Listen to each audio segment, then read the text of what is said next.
Goeien en welkom bij het Politbureau, het wekelijkse politieke programma van Omroep Friesland. Uw gast is wethouder Mark de Man van de gemeente Zuidwest-Friesland.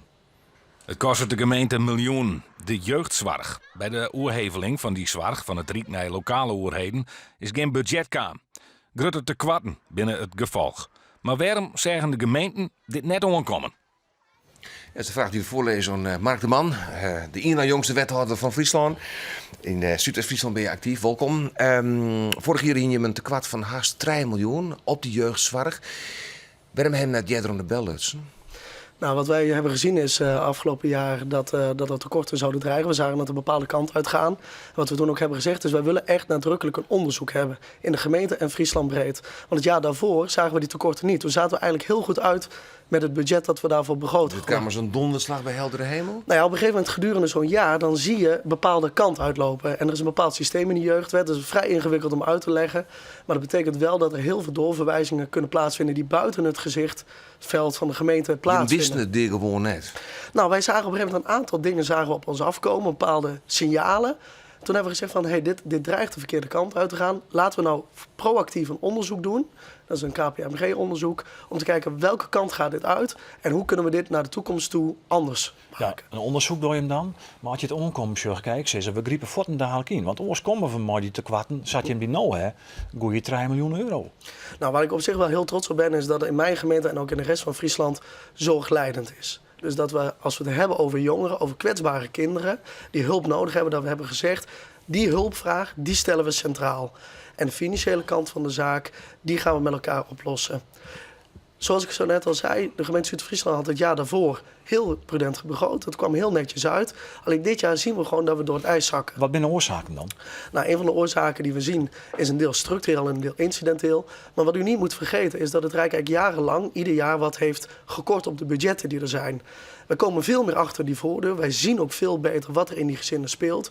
En je ziet toch ook wel een verzwaring van de zorgvraag die bij onze kinderen leeft. Maar hier bij het Riek, wie het net het geval dat toen het Riek het nog in beheer hier kwam, die zwidder geval net dat uiting en nou Jimmer door het dichterbij wil? Nou, wij zien nu dus meer, omdat we in die gezinnen komen, achter die voordeur, zien wij meer. En wij steken ook als gemeente veel tijd en energie in preventie. Hoe zorgen wij nou dat die problemen die dreigen zich niet verwezenlijken? Want het liefste heb je dat problemen niet ontstaan, maar deze voorkomt. Dik is je zeggen van, ik ben er eigenlijk trots op dat we de zorg verleend hebben. Maar dat wie wel voor het lijst, dat hield dus op. Nou, waar we nu heel goed mee bezig zijn, is om te sturen, hoe kunnen we dit nou anders doen? Hoe kunnen we nou dat budget goed in de greep houden? Hoe kunnen we daarop sturen? Ja, ik snap dat je dat volle, maar dat hield het toch niet meer? Nee, dat laat onverlet, dat zou ik zeggen, dat wij ook echt met dat Rijk in gesprek moeten gaan. Want laten we het ogen niet sluiten voor het feit dat het 30% gekort is op dat budget. Ja. Dat we goed met het Rijk in gesprek gaan, dat zelfs ondanks alle inspanningen die we doen, het feit dat we de winkel open hebben gehad tijdens de verbouwing, hebben wij nog een tekort. Ja, het hield met dus van 3 komma?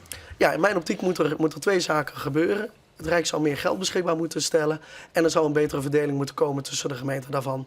Maar het Rijk zijn, we hebben al juist door deze maatregel bezuinigd. Het een bezuiniging opschieten van 6 miljard landelijk, dat de gemeenten het nou verzwargen, deze vorm van zorg.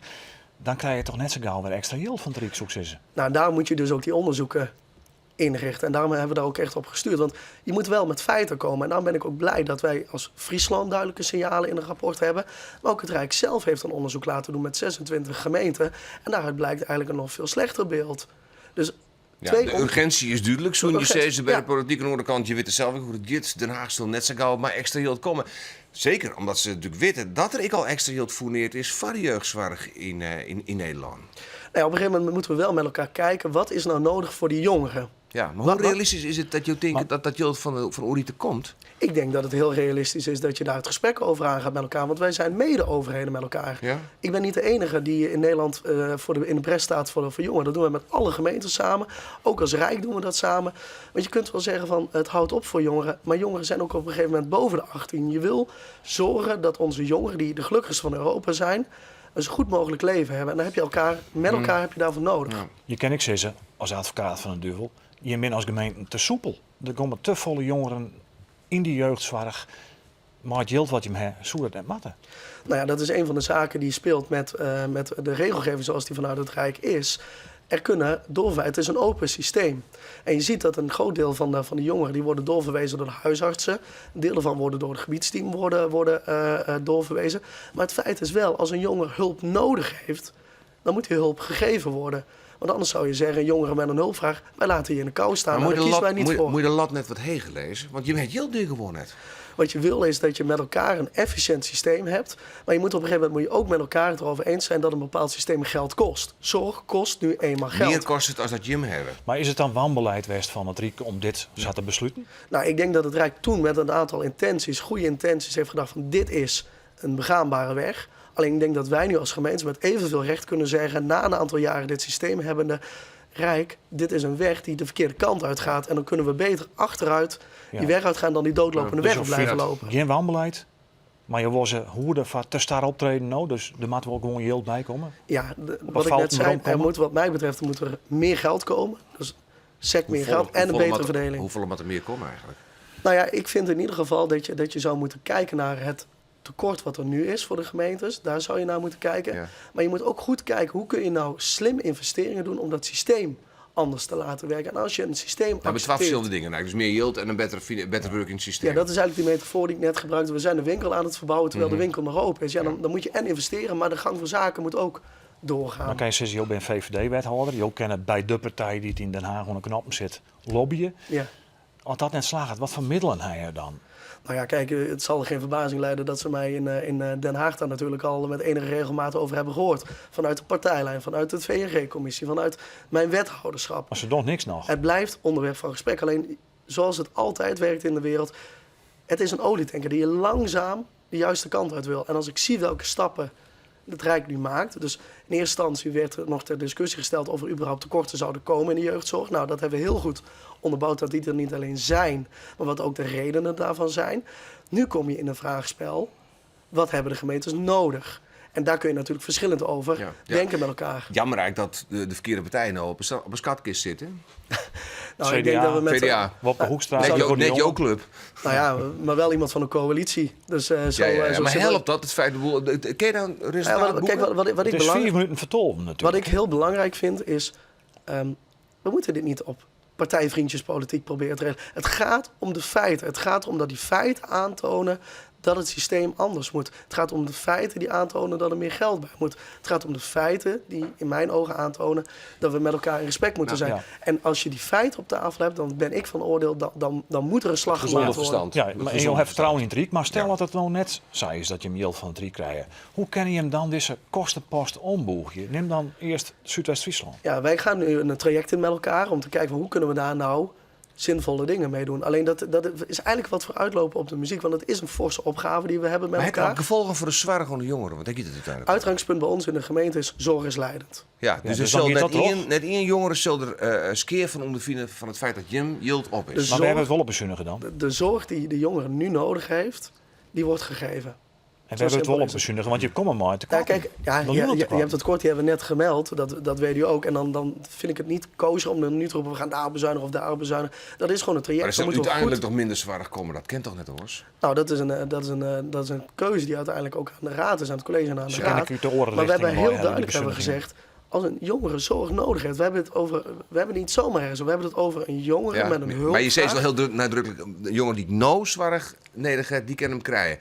Maar hoe het door de Iris in jouw gemeente, hij jou eigenlijk geen zicht op? Oh, laat ik er dan helder over zijn. Zorg is leidend bij ons in de gemeente. Als een jongere die hoe net erin te zitten dat hun band geen zwaar krijgt. Als er zorg nodig is en dat wordt door een deskundige, door een gebiedsteam of een arts, of dat wordt geïndiceerd, om het zo maar te zeggen. Dus dat wordt door een deskundige gezegd, dat is echt nodig.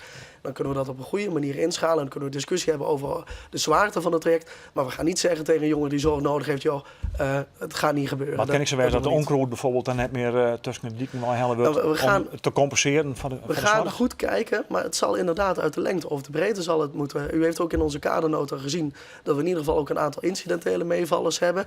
Nou, dat kan de gevolgen wat verzachten, wat mitigeren. Alleen dat is waar je met name mee wil zitten is dat die structurele gevolgen, die wil je anders hebben. En dat rapport dat geeft ook aan dat er een aantal dingen zijn die wij ook als gemeente anders kunnen doen. Dus nog strakker op die contractvoorwaarden zitten, nog strakker. Maar een aantal dingen in de gaten het houden. Riek zal uiteindelijk toch maar het Jild door de bregen komen. En jij bent positief erover? Dat Nou, het gebeuren zal? ik ben in ieder geval positief dat ik merk dat het luisteren van het Rijk, daar zie ik in een half jaar tijd zie ik daar wel echt een verschuiving Maar in. Lustrie is nog net de beursloek, hè? Dat is wat oors. Nou, je ziet nu een verschuiving in de vraag. In het begin was het, wij betwisten dat er geld nodig is. En nu heb je het over hoeveel geld dat er nodig is. Nou, dat is politiek gezien, is dat een wereld van verschil. Dat is winst, goed. Je praat toch een advocaat, hè? Dat ben je ook van oorsprong. Ja, dat is uw professie. Ja. Goed, dit was even zeggen naar hoe het uw cartoonist Gerko van Beek naar deze materie zoen het.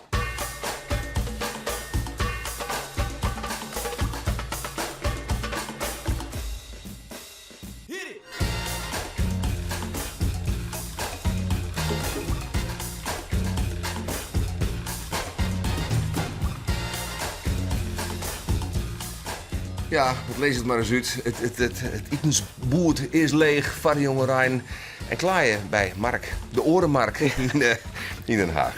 Goed, tegen dank voor je komst, Mark de Man, wethouder van Zuidwest-Friesland. Maar wat nog even zeggen, wat de oudste, jongste wethouder is? Je bent de ene jongste wethouder van Friesland. De jongste is nog heel dit Jouke Spoelstra van Aagkaasplan, hè? Op dat even rug zetten. Ja, Maar niet de jongste, de ene of de jongste fulltime wethouder, zou maar wat zeggen. Nou, zij is Tegen dank voor je komst naar het politiebureau. Ik hoop dat je beschikbaar blijft voor dit programma.